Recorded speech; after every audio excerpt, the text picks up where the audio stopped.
कौन फूला फूलेला काशी कौन बिरदा बासिन होय ललना कौन फूल फूले मोरे नैहर फूल बड़ी सुंदर हो ललना कौन फूल फूले मोरे नैहर फूल बड़ी सुंदर हो बेली फूल फूलेला काशी चमेली बिरदा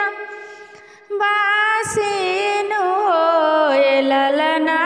अढ़ौल फूल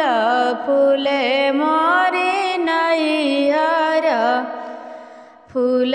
बड़ी सुंदर हो ललना अढ़ौल फूल फूले मोरे नैहर फूल बड़ी सुंदर हो कहीं फूल लरिले आइली सिराने धाई दिहानीन हो ललना हम प्रभु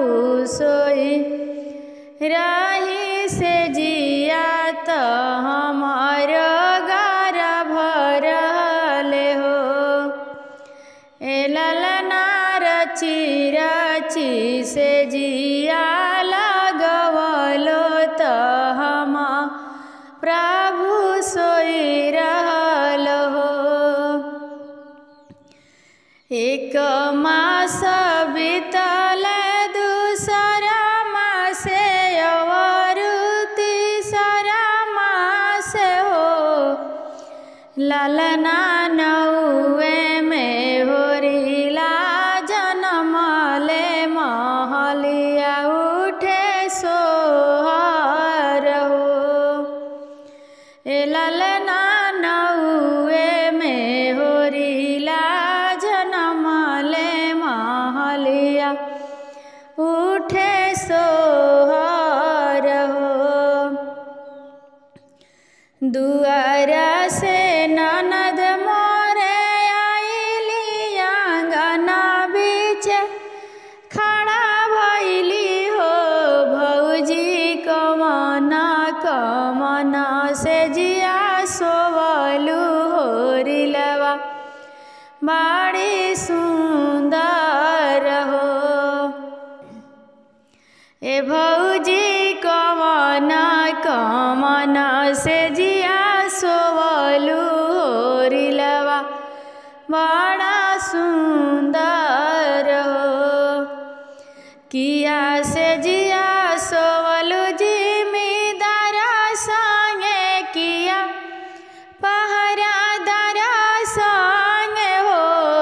भौजी किया से जिया सोवलू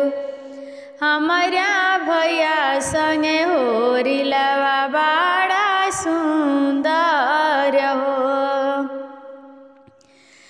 भौजी किया से जिया सोवलू हमारा भैया संगे होरिलवा बड़ा सुंदर हो